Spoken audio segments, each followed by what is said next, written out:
Sledgelords, Adam 22 and Danny back in the building. We missed last week. Basically just had a really crowded schedule. There's a lot of crap going on.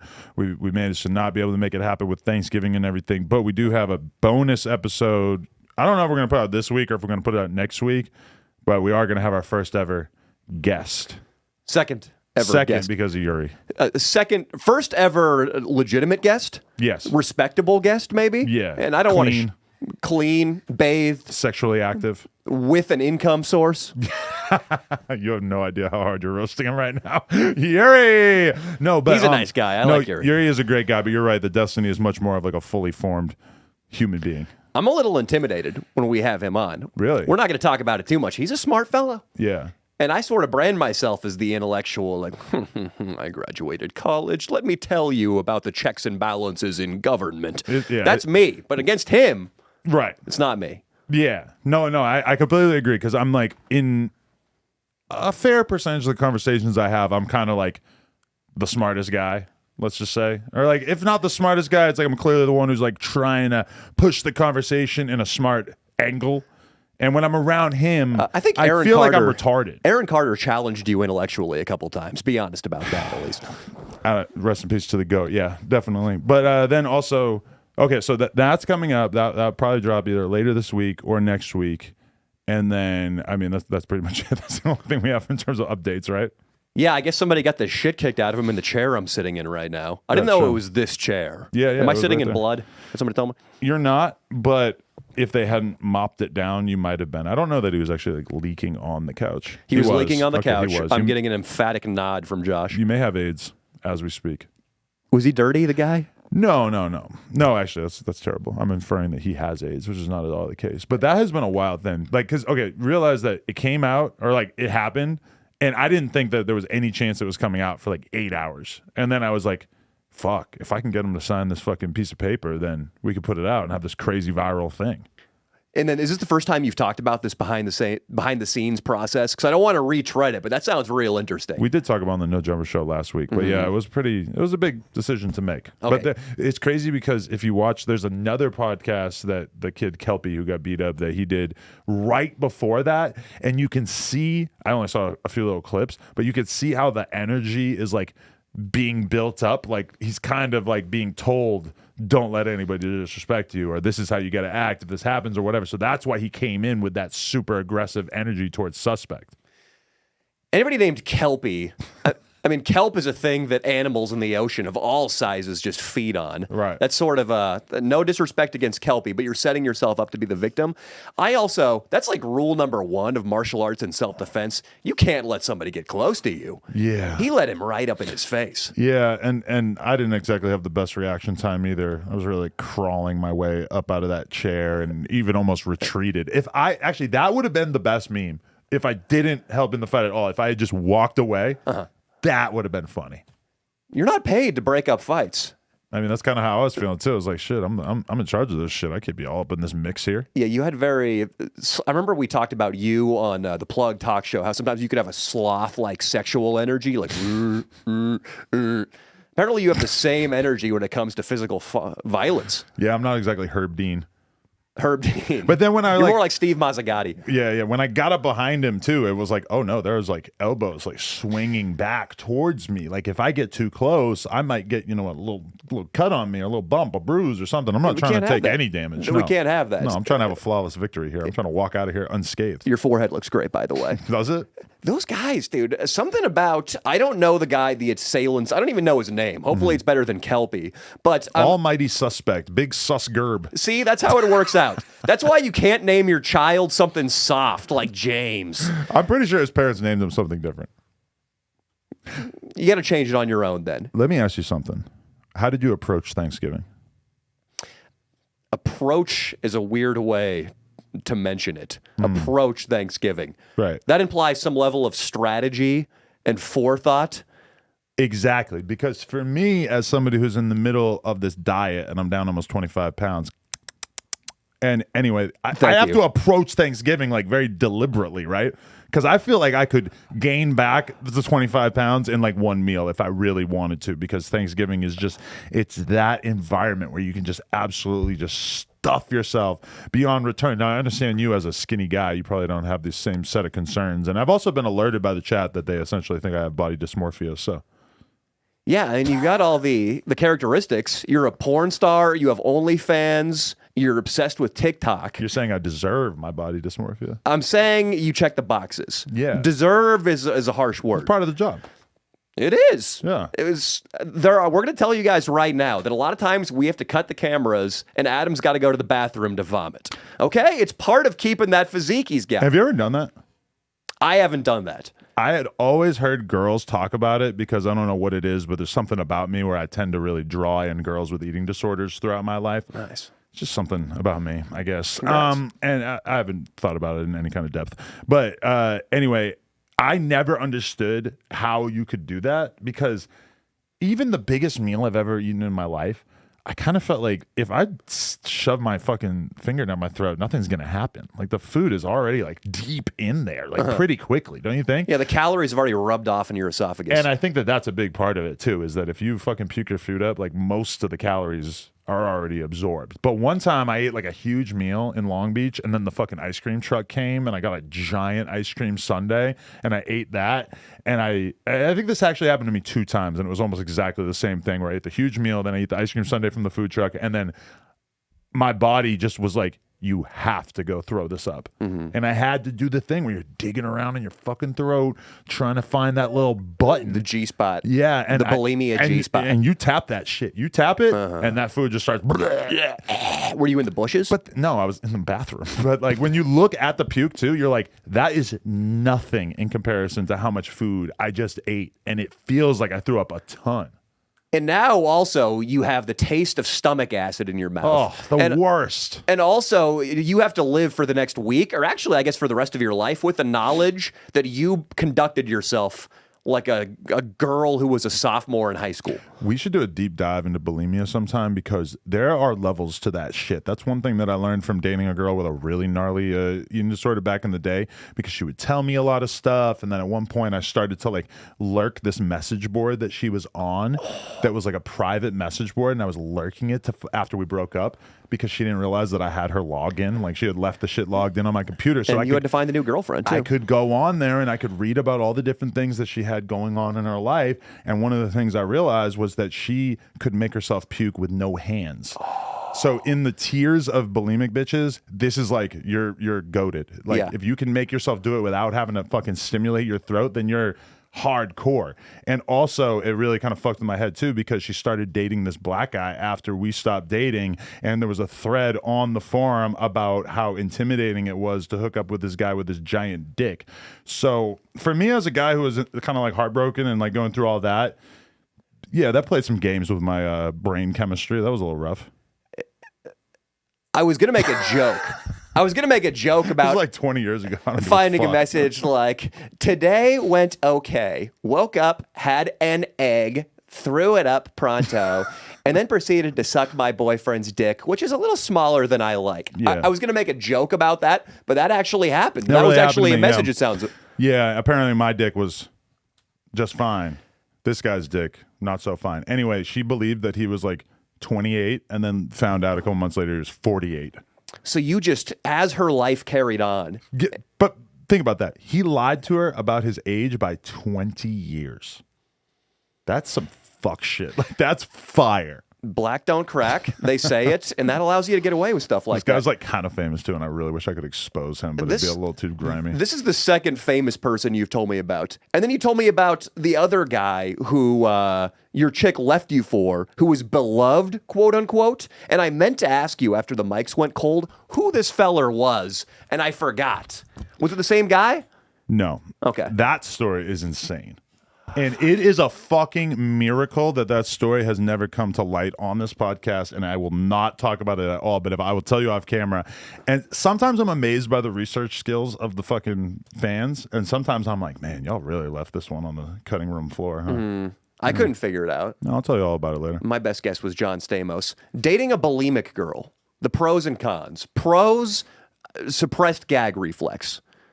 Did she ever throw up on your dick, though? Did she ever bring her eating habits and her sex life into the same moment? No, and even that's something that, like, even in porn, like puke. I mean, like, most of the girls aren't going to really be super down for that, don't you think? Dude, people, I feel like you're the guy to talk about this with.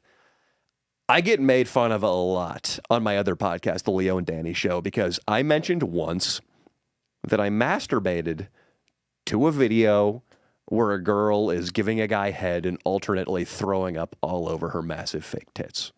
Wow. I mentioned that once, and now I never hear the end of it. You probably know the porn star in question, Amber Alina. Sounds familiar. I don't know. She's got huge tits, and I'm going to confess right now that my girlfriend, this, I guess, sort of ties into the question you asked about how I approach Thanksgiving. Well, I approached Thanksgiving with a bottle of Lubriderm and a box of tissues. Because my girlfriend went home, and I stayed at the apartment all by my lonesome, and I might have pulled up that Amber Alina video that I hadn't watched, that I'd forbade myself from watching for probably 6 months. Before I even get into Thanksgiving any deeper, I just want to tell you that I think it's okay that you have a puke fetish, because myself personally, I remember one time sitting on my bike at Union Square in New York City, and there was people like just going to the train from bars and clubs in the area, and I see a guy, and he's holding this hot ass Asian girl over his shoulder because she's passed out drunk, right? She's hot. She has like a nice body, huge boobs. He's got her over his shoulder. She is passed out. So this is already kind of like a weird thing to be observing. What does the guy look like? The most ordinary looking Asian guy you've ever seen in your life. Okay. Now, this was like almost 20 years ago, so I don't really remember. But If he wasn't Asian or white, that would be suspicious. Asian guy in a dark black suit. Mm-hmm. So do with that what you will. Anyway, Yakuza. She begins to vomit, project like while over his shoulder, and he kind of like loses like control of like her body that he's holding and stuff. And you know, in that moment, I realized like, yes, vomiting is hot.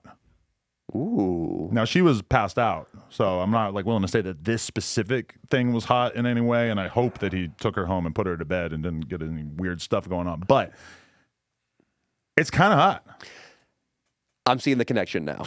Anyway. You admit puking is hot. You dated exclusively, I'm going to say exclusively bulimic girls for a decade of your life. I hate vomit. Then why is it hot?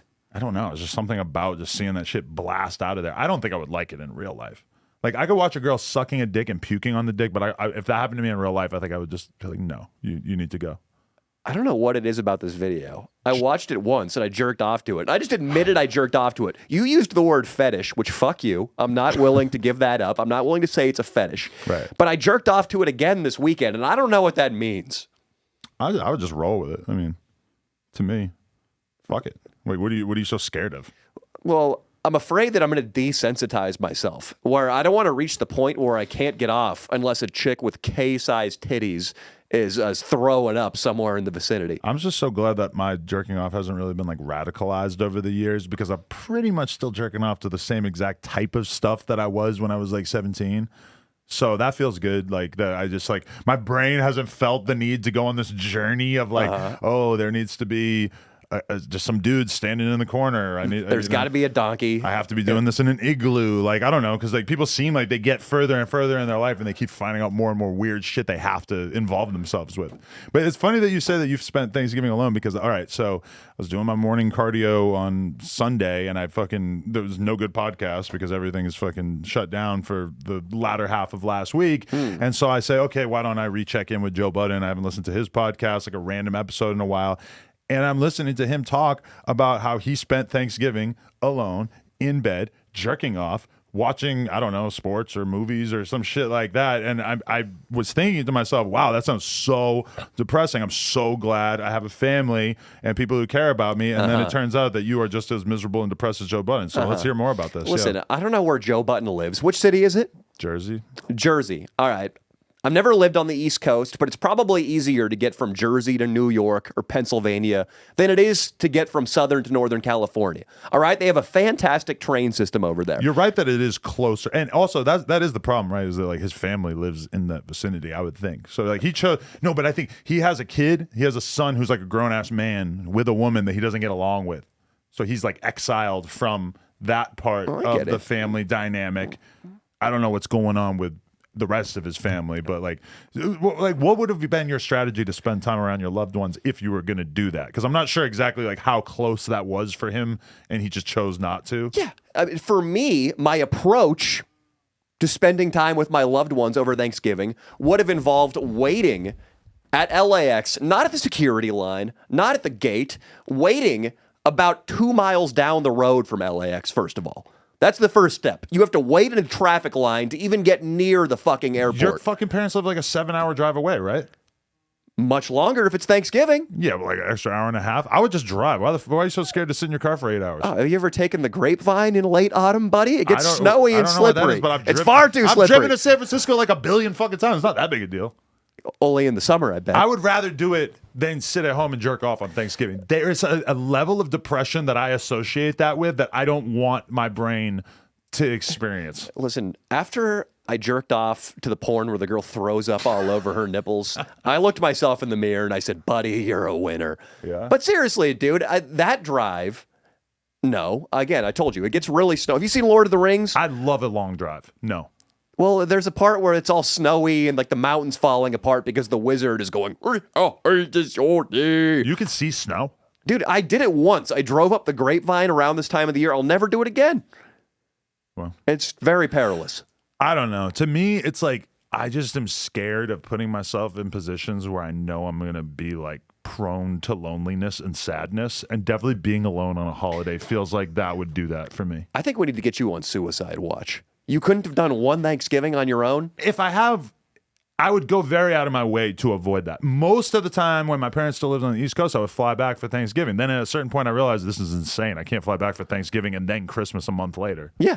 Which that's a fair argument. That's sort of my thinking. And if you're telling me right now, just that 8-hour drive, Danny, you're sort of a piece of shit for not going and visiting the folks. That's 16 hours. 16 waking hours. I don't have a Tesla yet. I can't listening doze off. to Joe Rogan's Spotify catalog, catching up on that Babylon Bee episode you never listened to. Oh, yeah. So, Mr. I don't want to get radicalized with my jerking off. You're trying to turn me into an alt-right terrorist. Okay, well, you could listen to Destiny or the Young Turks or some shit. There instead. we go. Keep it balanced. Once I hit Bakersfield, switch over to the left wing you stuff. You could de-radicalize yourself. But something about Thanksgiving that I want to talk about, and this has been a theme that we've covered on this podcast. That's like that's your tick is going with like random vowels. Theme.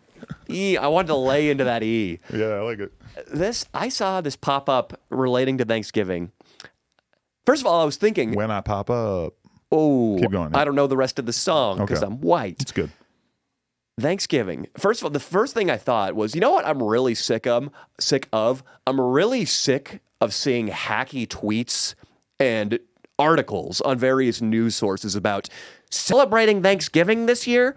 Well, when you're saying your prayers around the table, maybe say one for the natives that your people drove off their land. I'm just like, oh my God, what a trite observation. Yes, there were Indians. Yes, people treated them bad. I'm not even going to say we. I know people like to lump us in. Some guys with buckle shoes, 300, 400, however many fucking hundred years ago. Skin color may have resembled ours in some way, and we're supposed to feel bad about this. Yeah, it wasn't me and you, okay? I feel you should never let anyone convince you to feel like you are responsible for the sins of your father.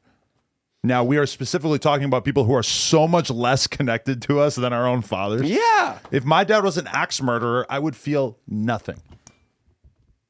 I'm French Canadian. If your dad was an axe murderer, you didn't do shit. Hulu would already be signing a big contract with you to come and interview you about his crimes. That's what happens to murderers. And I would say these no, days. and they would do it anyway. These fucking sick streaming services, it's dude. Weird, just turning that. Forget jerking off to vomit porn. Everybody's jerking off to serial killer porn these days. Oh, you know what I was jerking off to last night? Is Phil right here. Phil, you look great. Playing Guitar Hero with a fucking Slipknot mask on. Phil, I would fuck your ear holes, buddy. Yeah, I think about it every day. He's got them all stretched out from when he used to be into the metal scene. You could tell he had some fat plugs in there. What were those? He's still in the metal scene. You're still into the metal scene? You still go. Yeah, he was in a band and he did that. Were you ever a vocalist? Okay. You were a drummer, right? He's a hefty fellow. It'd probably be tough for him to carry a guitar around the stage and going like. Imagine the visual impact that would make, though. I could see Phil playing a guitar. Well, no, he didn't double guitar. You'd have to be maybe bass. You got to be a rhythm take pictures of us. Take some pictures. But I was thinking that, and then of course, what's the first thing I see? Just all these TikToks like, fact, the Chinope tribe was actually herded out of Boston, Massachusetts, and Salem by like, just shut up. We get it. And then what do I see?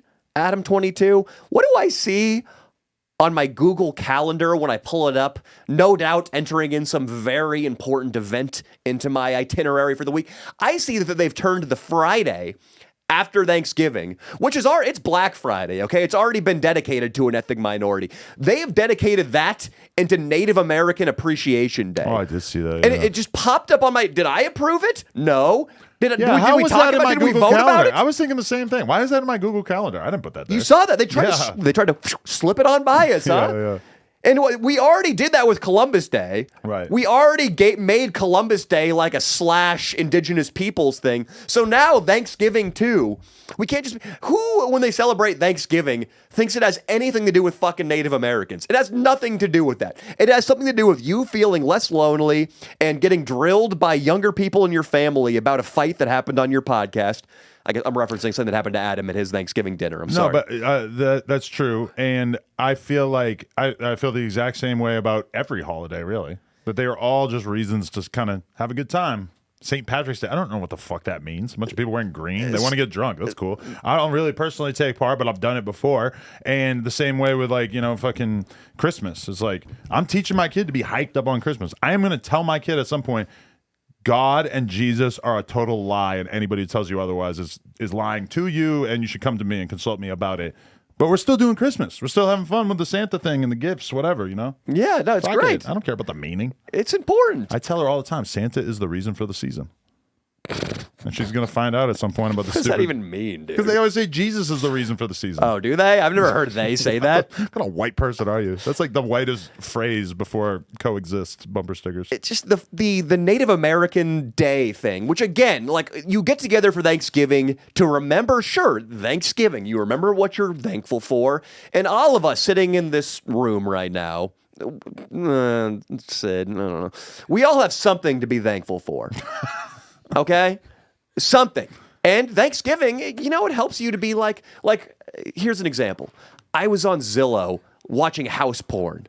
Looking up house porn. Just you do that too. You get on Zillow, you're like, oh, fucking. I never have, but my girl does, and I sometimes will look over her shoulder while she does it. $18 million mid-century modern in the heart of Beverly Hills. Oh yeah, I'm gonna come everywhere. And we watch Architectural Digest videos. We were just watching Emma Chamberlain's house tour that has 8 million views on YouTube. Oh my God, I want to show up. I'm not gonna say what I want to do. That was gonna be a dark joke. She's your type? I was gonna say something about defacing the property. It was gonna be a joke, but I realized that YouTube deleted off YouTube. Yeah, they wouldn't understand. She is astonishing to me because I met her randomly at Tana's TanaCon when she was 16 or 17, and I watched a couple of her videos after I met her just to see what was going on, and I was like, oh, she's fucking really talented. She's got a good sense of humor and personality and stuff, and now she's just this massive high fashion ambassador. Her house is ignorantly nice, dude. It's fucked up. So much nicer than mine. Damn. That's why I hate when people act like I have a nice house. There's houses like that out here. I know. Mine looks like a fucking romper room for a little kid. Dude, LA, that's the thing. There's always something better. But there's always something better. I was on Zillow looking at this house, and I was like, oh my God, look at the office upstairs. Because for me, the main attraction isn't the master bedroom. It's the office space, because that's where I spend most of my time. I was like, look at this office. It opens up onto a balcony here. It's in the Lafayette Triangle. Oh, if only I had an office that opened up onto a balcony. And then I proceeded to close my laptop, get up, walk out my door onto my office balcony and look out over a hill. And I was like, oh, wait, I already have an apartment that has sort of an office balcony thing. Okay. I have so much I could be thankful for Thanksgiving right now. But instead, we've got people out there that are trying to take these traditions away from us and make the Friday after Thanksgiving fucking Native American Appreciation Day. Well, why can't we do that as well? We already they do that. They are part of the reason for the season, right? Like Santa, it's a different season, but but we understand that, don't we?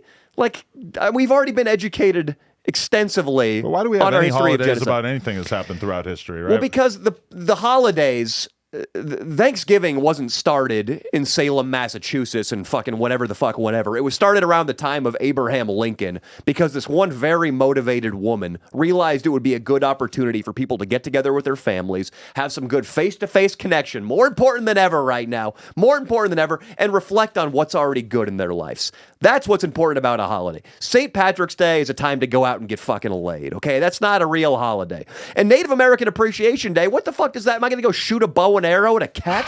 But it might be a fair time for us to reflect on the terrible things that our country has done to those people, right? But that's Indigenous Peoples Day, isn't it? Wait, so there's multiple? I kind of missed that at some point. Remember that? That's what we were talking about on Columbus Day. All right, Indigenous people is different than Native American holiday. I kind of lost track of how this is all set up. I'm not sure how. Yeah. It's like, it's cool. Let me ask you something. Yeah. How much, have you ever jogged? You jog, right? I like jogging. Okay. To what extent, have you ever gotten to a routine in an area where you're jogging over and over and over and you see the same people all the time? Because it's a neighborhood and you just kind of like will see certain people over and over. You go jogging 20 times, you fucking jog past the same 60-year-old lady a million times, and you get into a routine, you nod your head, hey, how you doing? Yeah. You know, that kind of thing. Yeah. Mine's the passed out junkie underneath the Culver City Bridge. Yeah, it does occur to me that this is more of like a nice neighborhood thing. So I don't know exactly how this is connecting with you. But in general, to me, that's a thing. There is a guy who runs in my neighborhood. I'm going to go out on a limb and say this motherfucker might be jogging 2 hours a day. Like, he is consistently out there in the field. When I go out to do cardio, this motherfucker is out there. How old? I'm going to say he's like early 30s, perhaps. And he's a very, very good looking guy. This is like, there's no denying it. He looks to me like he might be a movie star, an actor, a model, something like that would require him to do a lot of cardio because he has to stay in really good shape. Shredded. I thought for a long time that this guy absolutely fucking hated me because I would be out there walking, sometimes alone, sometimes with the kids, sometimes with the dog, never looks at me. I see him when I'm with my girl. It would not make eye contact, does not lose track of this sight that he has on what he's doing on the street. And so no courtesy nod. My girl confirmed no smile. He's the same way with her, has never smiled at her. Now I'm thinking also, it's like maybe he's a hater. I spoke to some other people who do cardio in the area and it's confirmed he does not say hello to anyone. So he's just running around, hot as fuck, beautiful. Just a man, he looks like he could be on the cover of a romance novel. Do you wish you could catch him so you could suck his dick? That's what I'm doing when I'm doing cardio. I'm kind of chasing after him, trying to get him to slow down. Someday. And I just think it's like the most bizarre thing on earth. And then the other day, his callousness was tested to a degree that I did not know that it ever would be. I'm out. I have this little bike with like a handle on the back. And so my kid rides it and it's got training wheels, but I'm able to like hold this thing in the back and kind of like guide her around, right? And so she tweaks out at some point and she decides she basically wants to jump off the bike while it's moving. I'm going pretty slow, but basically she like goes off and like if this is the handlebar, she kind of like it hits her on the side of the head as she's like collapsing off the bike for no reason because 2-year-olds just do things that make no sense. And so this guy's kind of like jogging by us at the moment that she sort of kind of like face plants off the bike, and she's totally fine and she had a helmet on anyway, just for the record, but she's crying like really loud. He doesn't even look over. He doesn't do. Hey, I'm like, bro, your commitment to staying stoic in these situations it's all time. It's incredible to me. This is like amazing. A crying baby. I don't give a fuck if it's Jeffrey Dahmer. If he's attending to a crying baby as I'm like jogging by, I'm probably gonna like stop by and be like, you okay? I'm gonna keep jogging like so I don't lose my flow. But I would do that for anybody. And I'm just like amazed that this guy has just chosen to remove himself from any sort of human communication while also doing this for hours a day. He could have put a treadmill in his room. Mm-hmm. I thought there was going to be a happy ending. I thought you were going to tell me that once the toddler went down that he was going to be over there like, oh, I'm so sorry, man. I see you know, your form's actually really good. Toe striker. That's better for your knees. I thought he was going to have a convo with you and this was going to end happily. Maybe his theory is that once he gives in once he breaks his perfect forward eye position, he looks at you and he waves and nods and smiles. He's going to be locked into a wave and nod and smile. And then pretty soon you two are going to be talking about the weather when really he's trying to shed that pesky stomach fat. Well, if the wave, nod, and smile, and it seems like it's been a long time since he had pesky stomach fat, but like it seems like that nod, that wave, I would say like, okay, maybe if you have to do that 100 times in a day, it does add up, and that's an extra 5 minutes. I don't think it takes any time because you don't even stop running. You just, hey, how you doing? I say hi to people all the fucking time, and I will admit though that that's part of why this is so interesting to me that he has chosen to live like this, because I get it. Like when I'm walking on the street and I see a 60-year-old lady and she's walking with her dog, and I say, hi, how you doing? That is so fake. It's the fakest thing on fucking earth because I'm never going to know her name. I'm never going to establish any kind of real connection with her. Yeah, if she like fell over and was having a heart attack, I would stop and momentarily feel her tits and then run away. grab her boob before she died. No. But I would stop for sure.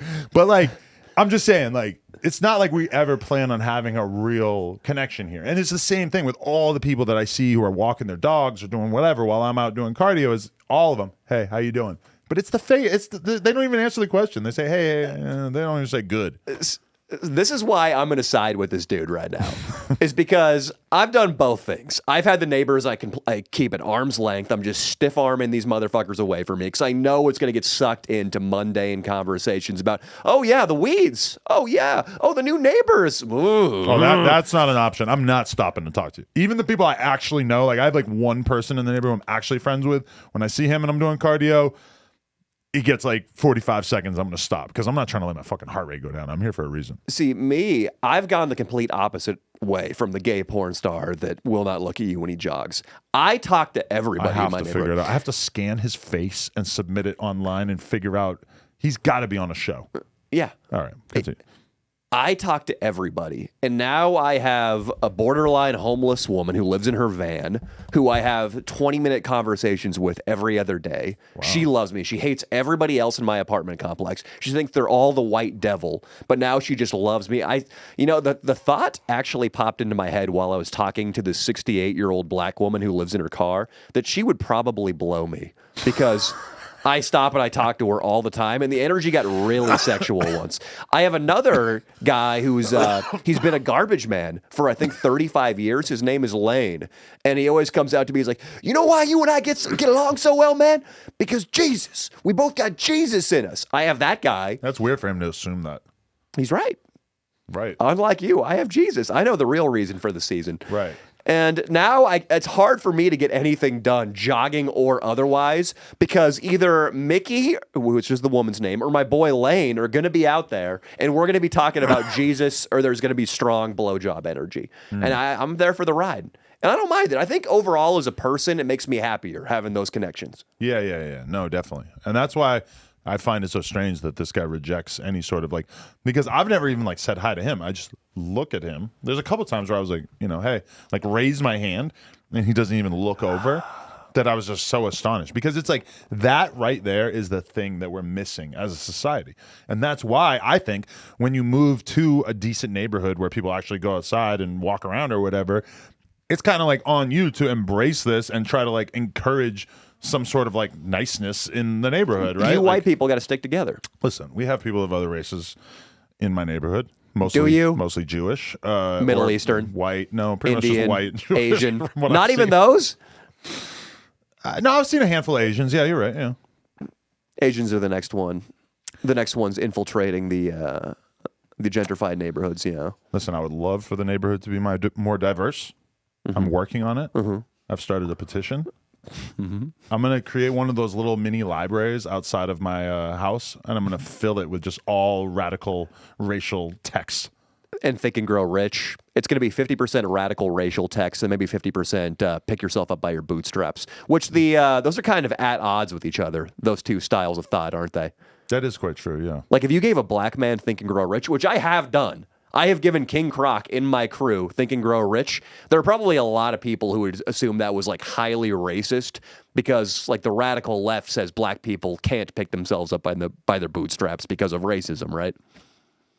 Yeah, they do say that. They say that. Well, so your idea is better as far as... I would say that the radical left, or like people who are suspicious of capitalism, would say that they're suspicious of everybody being able to pick themselves up by their bootstraps. And I would say that almost all thinking people are pretty questioning of that idea. It's very hard to rise up out of the middle class at this point, or lower class. Yeah. Well, I mean, you don't seems think, like it. You don't think I'm ever going to make it into your neighborhood, buddy? Content is one way that a poor person could make a lot of money. Uh-huh. Yeah. A poor person? Well, I'm just saying, like, myself included. Like, Yeah. fucking content took me up out of the streets, my friend. It is tough. Sometimes I think like, this making money thing ain't so tough. But then I realize like, I'm still on Medi-Cal health insurance. I still don't pay anything for health insurance. I have a hand-me-down car that my dad gave me like years and years ago. Right. So that was another advantage I got. There are a lot of expenses that you technically have to pay to be a functioning adult. Let me ask you this. How do you feel like let's say that every month that goes by, your financial situation is increasing by, like, the amount of money you make per month is increasing by 5% every month versus the year goes by and your amount of money that you're making is decreasing by 5% each month. Like, how profound of a difference does that have on your mental state?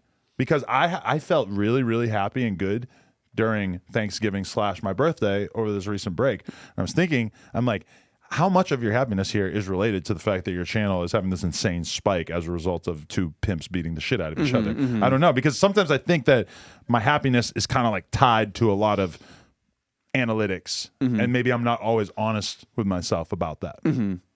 I've thought about that a lot. Yeah, absolutely. As creators, the YouTube algorithm goes in waves, and when you're on the low ebb of that, which I've sort of been dealing with recently, I had a bunch of big videos in the middle of the fall, and that was fucking big AdSense, new records as far as how much money the channel's brought in. But then when you come down off that and you look in at the newest video you just posted, and it's like, 10 out of the last 10 in terms of views, and then that happens for a couple of weeks in a row.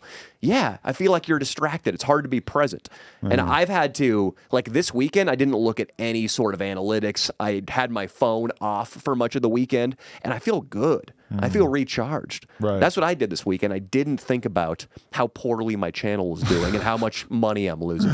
Oh, man. Are you really losing money on it? No, everything's fine. No, yeah. But I feel you on that, because it's like, in reality, you could probably come up with like an algorithm that takes into account all of your different social media following counts / your bank account / like how much you're making from all these different things, and sort of bring all that together. And it's not going to describe the entirety of how you feel about your life, because there's all these other factors.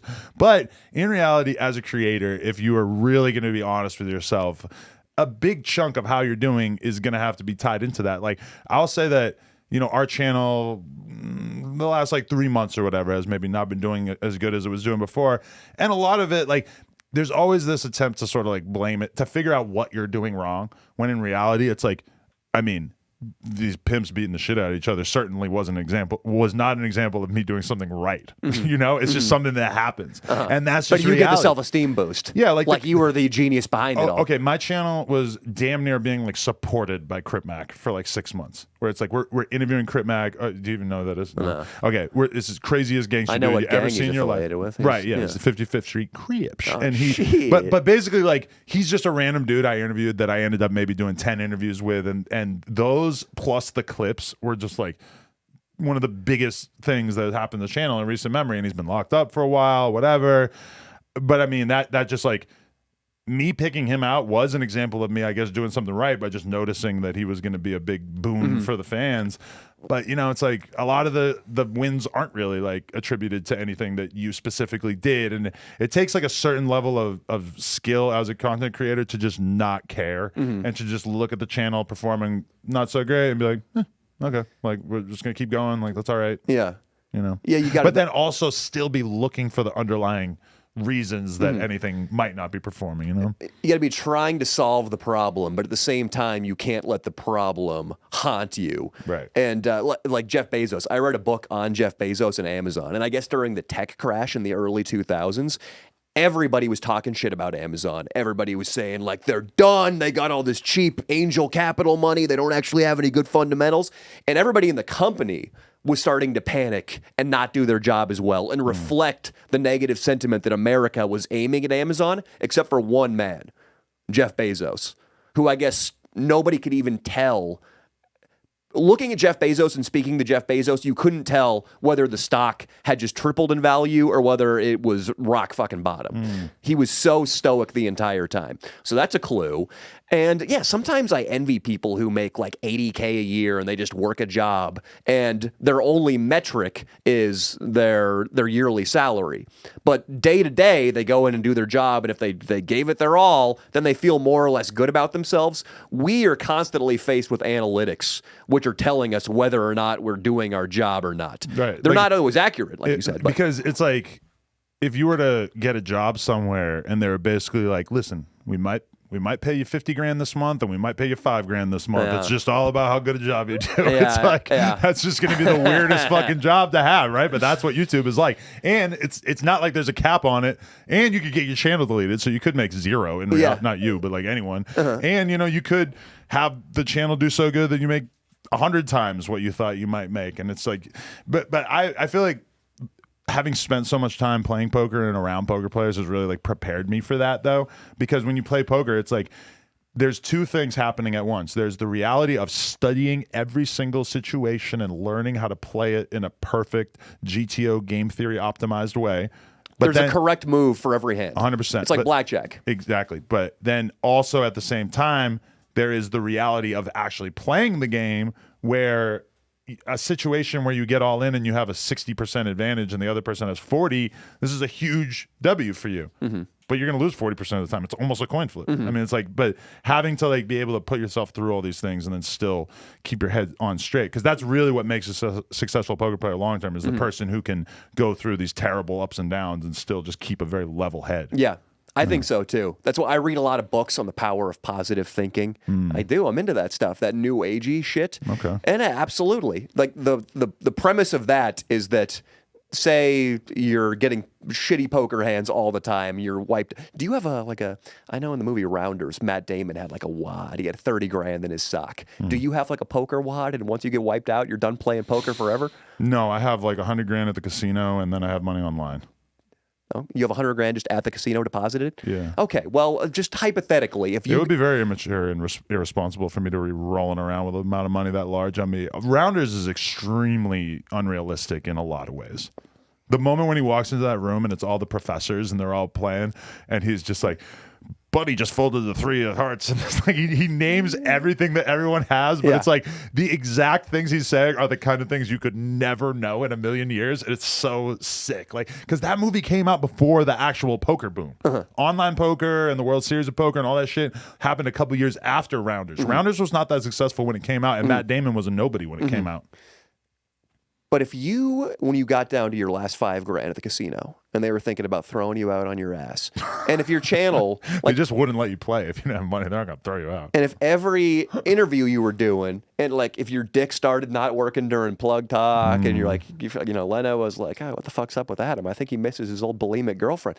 And if all that shit was going wrong, and all you focused on was the negative, and you started thinking about whenever you got a fucking 7-deuce offsuit, and you were just like, oh fuck, the worst hand in poker. Or whenever you started doing an interview, you're like, this is only going to get 15,000 views.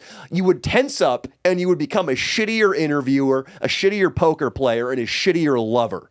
Totally, yeah. So that's part of the theory of positive thinking and the Jeff Bezos school of thought, or even if your stock price just rock bottomed and it seems like your company is going to implode, you have to keep thinking positively so you can keep performing daily in a way that's going to drag you out of that rut. If everything went bad for me, I know that I could sit on stream, I could go into the bathroom every hour, smoke meth, and then come out and act like I show speed and just be just screaming, freaking out. That's what I would do if I was down to my last. I'm smoking meth in the bathroom for subs. In this bathroom? You own this building, right? Is it paid off? Actually, I wasn't even thinking about doing it here. I would assume that the building would be gone by the time I got this low. Yeah. Well, that'd be a great strategy, but I feel like you would spend all your earnings on meth and then like eventually... Pretty cheap drug. Amphetamines? I guess that's why it's so prevalent here in the greater Los Angeles area. And in this office. Who's been smoking meth?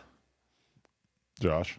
I don't know. Do we have anything else that we should talk about before we get Destiny here? Actually, we have like 15 minutes to go. But I have this like crazy long list of different topics that we could kind of throw at Destiny. So just so you know, that is out there. Okay. And yeah. Well, tell me about your Thanksgiving a little bit. You mentioned You mentioned a little bit about young people doing this thing, and it triggered a memory in me. Adam said that these younger guys in his family will come up to him and they'll mention what happened recently on the podcast, the fight. For the record, these are people in Lena's family. Okay, so it's like a little bit of a separation where like there are no young swashbuckling men on my side of the family. It's basically like I have my side of the family, which is my sister, Josh, who is banging my sister, my mom. You're a piece of shit, Josh. My dad. I know it's fucked up. We're gonna talk about that later. But and then his kids. Who are a product of said banging, and then my kid and my girl or whatever. So that's my side of the family out here in Southern California. You got his sister pregnant, you fucking scumbag? A couple times, really. Twice, and he's bragging about it. He's throwing up the deuces at smile. And then on the other side, we have Lena's whole family, which is basically just a shitload of Armenian people. That's got to be annoying. Huh? Many of them smoke cigarettes. Some large percentage of them like to get drunk. Totally different vibe from my side of the family where nobody smokes, nobody's getting drunk, super tame, they're quiet. Her family is like so loud and just like everybody's just talking, and sometimes there's like moments where like the kid will be upset because of like a loud noise or because the dogs are pissing her off, and the kid is just surrounded by 8 Armenian people with booming voices just like, give me her and I will take her. Like it's just like her family's communication style. When I see it side by side with my family, it is kind of mind-blowing. Yeah. So I deal with that a lot. Yeah, the Armenian culture. It's when I think about the Armenian culture, it's just like they just escaped the genocide. I've heard they're really into the men are really into scams. They like to do scams in order to bolster their purse. I haven't seen any of that on her side of the family, but I will say also that she warned me pretty early on that I should be weary of doing business with, let's say, like shady seeming Armenian dudes, because some guy came up to me at a restaurant and offered to like let me rent his exotic car or use his exotic cars in exchange for Instagram promo, and she just told me like I have a bad feeling about that. Bro, you just give me one tag, you have the Ferrari, bro. The entire weekend. My buddy Leo, he's like was best friends with an Armenian guy for a long period of his working life, and he's got so many stories about this dude. This guy would sell baby sharks on the weekend that he caught by himself in the ocean. He would go catch baby sharks and then sell them to rich people. See, that's the kind of Armenians I want to be around. That sounds amazing. Oh, he was incredible. And then he also had a story too. Like he's like, bro, if you kill somebody at late at night, I know a guy. He runs a crematorium for the funeral house. $10,000, no question asked. He burned the body. He would burn the body. That's get real. that taken care of? That's real, so dude. You're kind of keeping that in your back pocket. You're thinking that might be a way out in case you ever happen to, if your girl takes a little stumble down the stairs or whatever. You know, if there's a Mullen Jr. on the way and we disagree about whether or not the Mullen Jr. should be born, well, she might be taking a one-way trip to the crematorium, bro. That got dark. That's not true. Thanks to your Armenian buddies. Bro, it's no problem. $10,000, bro. No questions asked. Yeah. I kid. But I haven't met any of these like super shady Armenian dudes. I just kind of like hear about it. But one time, all right, so like her sister married another Armenian dude, right? And they're like Russian Armenians. So I went to like one party at their house for when we found out if it was a boy or girl or whatever when they had a kid. And I got to see like a whole different breed of Armenians because they're all rocking Da Vinci shirts and they're smoking even more cigarettes. It's just like a very different style with this like Russian Armo grouping. I don't know. More designer and then more cigarettes. Those are and they seemed like, I'm not saying this is the case, but they seem like they might be a little bit more predisposed to organized crime. I think I was getting a little bit closer. That's how it is. To what I would actually need to do in order to get myself a crematorium connect. Yeah. It's just all about proximity to Russia. Yeah, for sure. The Russians are just criminals. It's in their genealogy, don't you think? I think so. It's going to take thousands of years before they can get that fully out of their system. Yeah, they're just going to keep invading shit. They're going to keep stealing catalytic converters. I don't know what we can do about it. Yeah. We should go to like a Russian like club. I want to be around a bunch of 80-year-old Russian dudes smoking cigarettes in like a parlor, playing chess or like cards or something. And I want to know what they think about all this. All the woke shit. This is the Ukraine thing in general. I think that's who we really need to tap in with. The old Russians. They probably love it. They still throw parades for Stalin, who killed like 60 million of their cousins. That's dedication right there. To what? I'm not sure. Murder? Yeah. I mean, just not being willing to let go. I want to meet the Russians who live in America that are willing to tell me that Putin's doing everything right. They exist. They love him, dude. Yeah. It's like the same people. Trump and Putin aren't that dissimilar. Right. People just love a guy who doesn't give a shit, who shit talks other world leaders at the UN. Like, I remember for a while when Trump and Putin were like broing down. Yeah. And there would be clips of Trump like walking right past Justin Trudeau and punking him and then going over and shaking Putin's hand. I remember there were body language, like manosphere YouTubers like breaking it down and shit. But I remember highlight reels of Donald Trump. Those were really popular. But also highlight reels of Vladimir Putin shit talking people. Those were coming up too. Like he threatened to circumcise a reporter once, which is really funny. I like it too. I'm really glad though that we didn't get to live through the timeline in which Ukraine got invaded by Russia and Donald Trump was just there to basically say like, no, this is fine. Because that definitely would have been fucking insane to see how that played out if Trump was the president.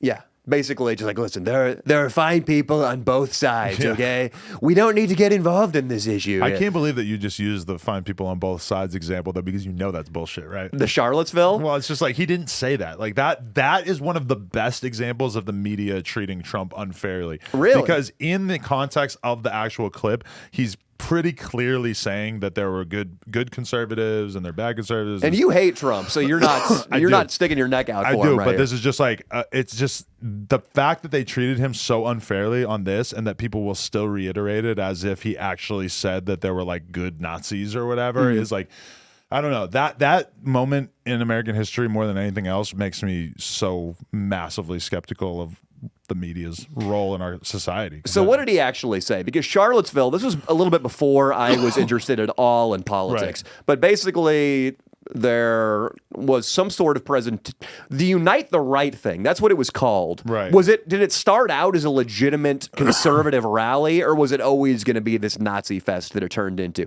If you guys look this up, it's just a bunch of old guys with KKK hoods and young guys who have tactical riot shields rolling around throwing up the white power sign and like, punching Antifa people in the face. Okay, so this is a debunking that I found on a extremely official looking website called the American Presidency Project, but it says, fact check, after Charlottesville, President Trump specifically and totally condemned neo-Nazis and white nationalists. Meanwhile, Joe Biden once honored a former KKK exalted Cyclops and repeatedly used that. Okay, so I'm not sure about the website that I'm looking at, but I love knowing that there's a KKK role called the exalted Cyclops. Yeah. And Joe Biden at one point had something to do with him.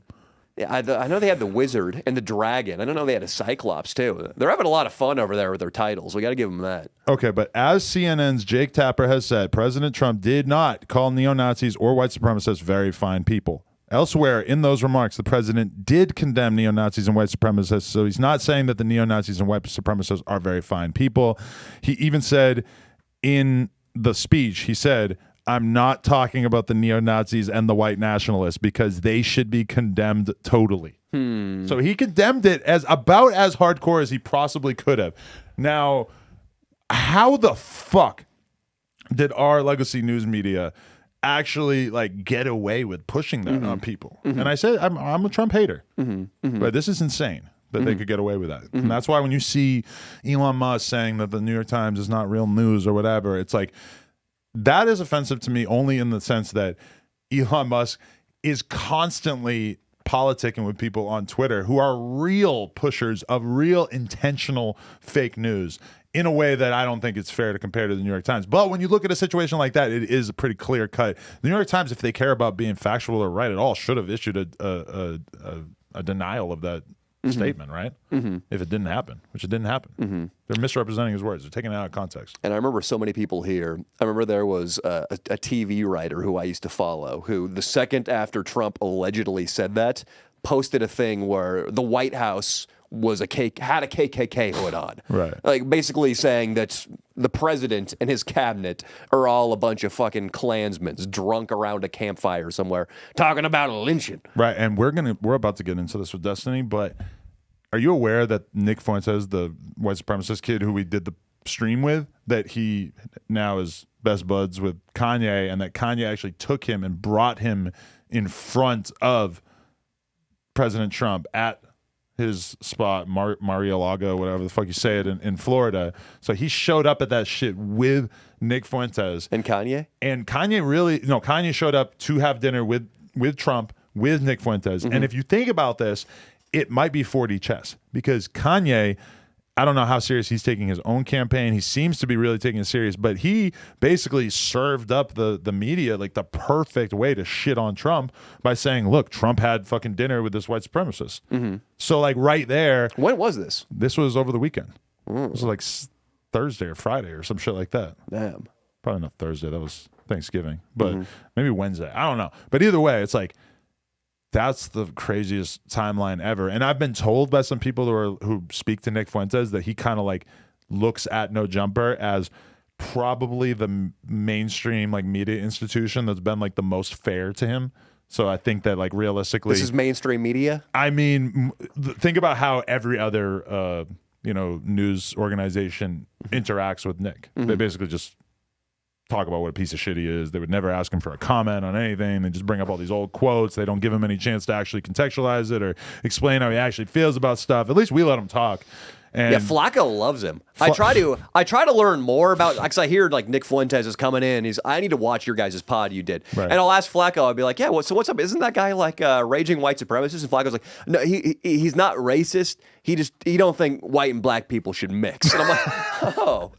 But he's cool though. Like that's Flacco's take on everything. The fact that Flacco has so much love in his heart for Nick is just mind blowing. He's such a masochist, Flacco. Like he like wants people to be racist, and then he likes them more if they are. Somebody asked me the other day. They're like, "Why is Flacco such a fan of Nick Fuentes as a black man?" And I was like, "That's a great question. I don't really have much of an answer for that myself." But the way he'll always say it, his answer that he goes to will be, I would way rather spend time with a Nick Fuentes who's honest about how he feels about black people than one of these liberal cuck rah-rah-rahs who secretly hates black people, but they act like they love us, yada yada. And I'm like, those are the two things that you're choosing between? Like there's got to be something in between there. Like I don't know. Yeah, like me or you. I heard him say like that a on the Destiny debate. Yeah. How does Nick interact toward Flacco? Is he condescending? Is he a dick?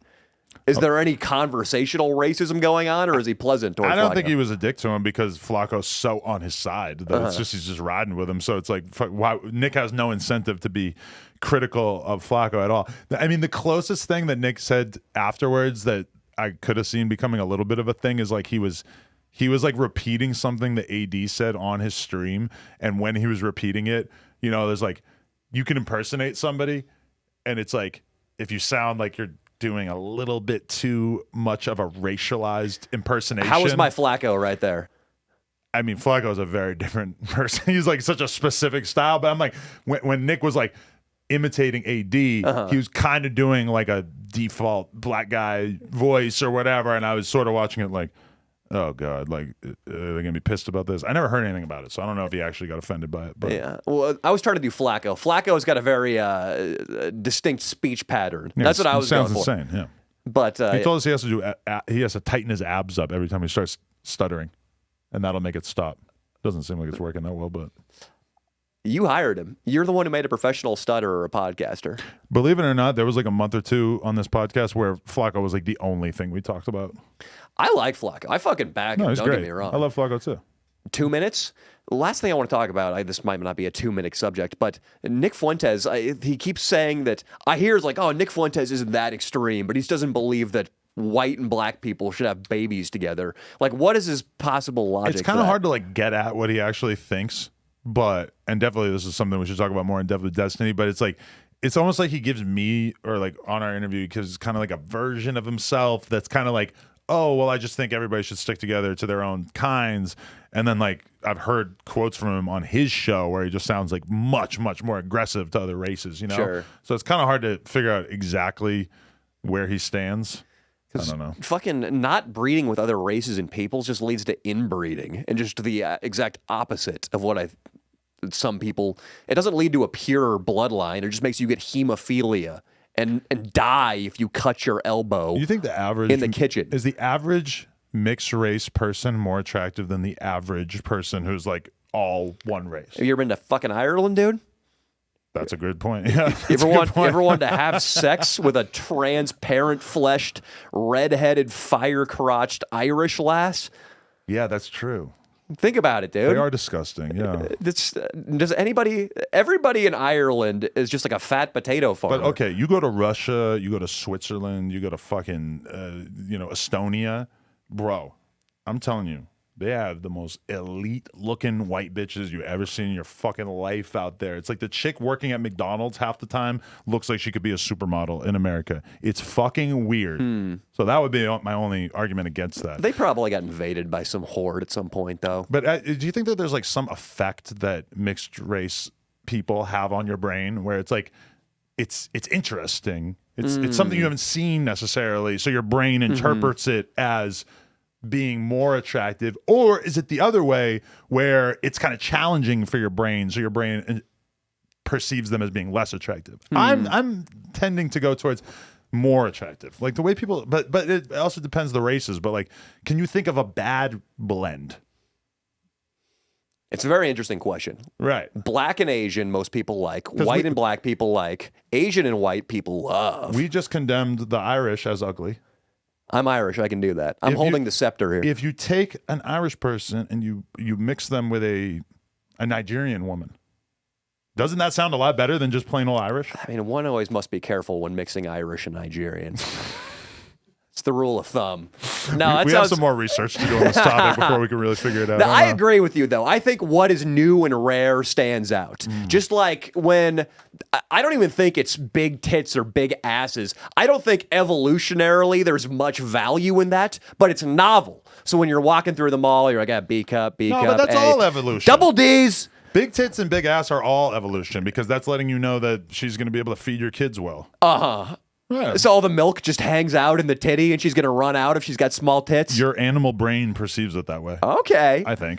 I think maybe that those things are just novel and they stand out. I don't see what a big ass... I know... So the one evolutionary sign of reproductive health that is irrefutable is hip to waist ratio. Oh, exactly. That's why the BBL is so popular. Even more so than the fake tits, really. It's like the number one thing that's going to make you look way more attractive to the average person. Yeah. A big trunk, and that doesn't necessarily just mean ass. It means hips. It means your belt line. If that's wide and then around your belly button gets narrow, that indicates fertility. And that's one of the biggest things when you look at a trans woman on Instagram. That gets you rock hard? No, it's one of the biggest things that like allows you to be able to discern between who is a biological male and who isn't. But the thing is, I know some trans girls who are out here getting hip fillers.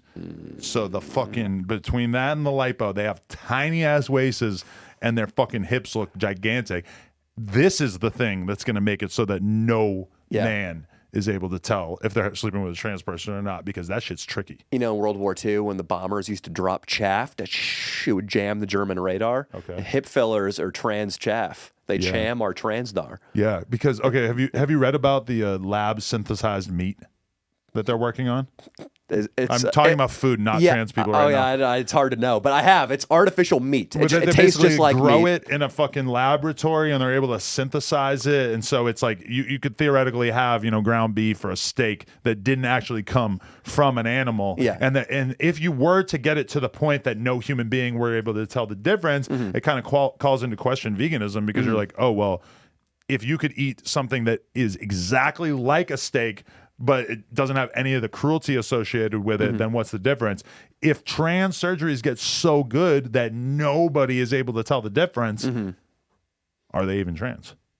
I think we're going to get to a point where it is not considered gay by anybody's measure to just have sex with trans people. I think we should start with this podcast right here. You and I got to fuck a trans? I think that would be a great episode. All right, Destiny interview. I think based on the fact that we kind of talked about him and politics, we should probably drop this later in this week. Sure. Yeah. Especially since I'm going live with Destiny today. Ooh. All right, Danny. All right, Adam. Sledgelords. Sledgelords. We'll be back next week. Bang, bang.